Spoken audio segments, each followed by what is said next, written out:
Pogoj za sodelovanje poletavcev in najpoletavcev v poletni akciji je članstvo v knjižnici Medvode, ki je za mlade do 18. leta brezplačno in kot rečeno, tudi letos so otroci in mladostniki med počitnicami kar pridno prebirali. Ja, odzvalo se je kar veliko otrok, vseh skupaj je bilo 93, od tega 82 poletavcev in pa 11 najpoletavcev. Kajti zaradi povezav s tem koronavirusom smo nekako pričakovali manj otrok, ki bojo sodelovali, sploh zato, ker je obisk otrok v knjižnici v tem času upadel. No, ampak so otroci izgleda kar pridno brali med poletnimi počitnicami. Želja knjižničarjev je preprosta: spodbujanje branja med počitnicami, da bi otroci brali tudi takrat, ko to ni obvezno, ko to ni domače branje ali bralna značka. Ampak da bi v branju uživali tudi med počitnicami. No in ravno s tem projektom to nekako dosežemo. S tem se spodbuja bralna pismenost, domišljija pa tudi vedenje. Poletavci morajo med počitnicami vsaj pol ure brati, berejo pa lahko karkoli: knjige, stripe, časopise, revije. Najpoletavci pa morajo prebrati 3 knjige. Največ je bilo zanimanja za knjige Davea Pilkeyja, Pasji mož, ali pa še vedno je veliko zanimanja za Harry Potterja, pa potem knjige Lov na pošasti, pa seveda Blaytonova je še vedno aktualna s svojimi Skrivnim 7, 5 prijateljev, Nagaju Koniko, na kar tisti večji najpoletavci nekako posegajo po Williamsovih knjigah, naprimer Babica Barabica, pa po knjigah Johna Greena, tudi Collinsonova Igra lakote je zelo atraktivna. Opažam pa, da nekako fantje berajo veliko bolj podobno, se pravi, verjetno nekdo nekaj prebere, pa potem priporoča tistim kolegom, na kar punce jih je pa že težko umestiti v kakšen predalček, no? Pa zgleda berejo veliko bolj po lastni izbiri. Običajno se je akcija zaključila s prireditvijo, na katero so povabili tudi mlade promotorje branja, naprimer komika, prevajalca in pisatelja Boštjana Gorenca Pižamo ali pa reperja Trkaja. Ja, žal zaključne prireditve ne bo, čeprav smo jo že planirali, pa potem odpovedali.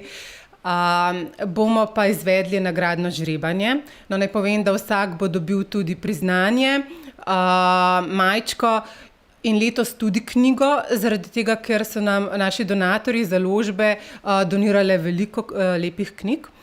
Bomo pa žrebali tudi veliko drugih nagrad, ki so nam jih prijazno donirali založbe in pa podjetja. Tokratni žreb je izvedel podžupan občine Medvode Ivo Rep. Meni ta domača branja niso bila najbolj všeč, vendar nekako sem se uspel prebiti skozi osnovno šolo in to branje.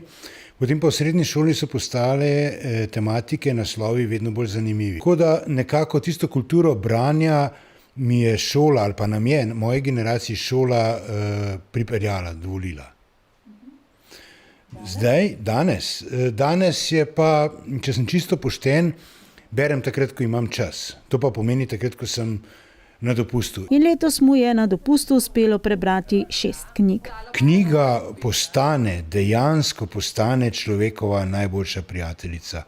In branje knjig tudi v mojih letih odpira neka nova obzorja, ponuja neka nova razmišljanja, pravzaprav bogati celo življenje. Glavna nagrada za poletavce, šotor za 2 osebi, je prejel Andrej Kovaljev. Imena vseh ostalih dobitnikov nagrad pa bodo objavljena na videostraneh in spletni strani televizije Medvode. Glavna nagrada za najpoletavce je e-knjiga založbe Beletrina. Rep pa meni, da e-knjiga vsaj v njegovi generaciji še ne bo nadomestila klasične knjige. Starejši pa smo mogoče navajeni na vonj knjige, listanje strani, to, da se lahko, ko prideš do neke vsebine knjige in se spomniš, da si 2 poglavji nazaj to prebral, se lahko zelo enostavno in hitro z listanjem vrneš na stran in ponovno prebereš nek odlomek.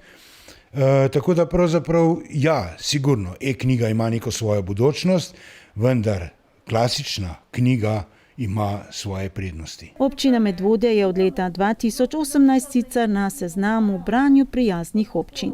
Pomeni neko lepo vzpodbudo, da se v bogato založeno medvoško knjižnico vračamo vsakič znova. Tudi meni se je že zgodilo, da sem plačal zamudnino, pa ne dolgo nazaj. Ampak fino je, odlično je priti v knjižnico, vzeti knjigo. Knjižnice so ažurne, imajo, vsaj po mojem mnenju, dovolj knjig na zalogi, oziroma da se tudi nekako dogovoriti, da prideš do željenega izvoda knjige v nekem svojem času.